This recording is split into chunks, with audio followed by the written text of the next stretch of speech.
bronze para ele também. Então, bronze na categoria até 73 quilos vai para o Alexei Astafel.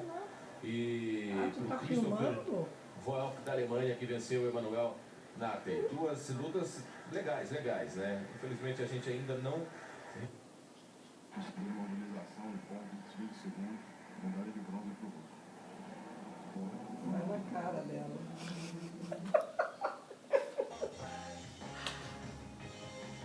Ai, ai, ai. Muitos desperdícios, jogadas diferentes da gente. Olha o Indy. De curtir a pista e ver, na verdade, nas paredes da pista como se fosse paredes de uma onda, né?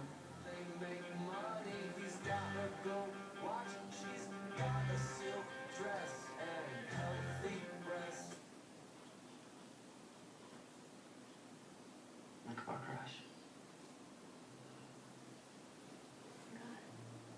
I didn't have any family to move in with.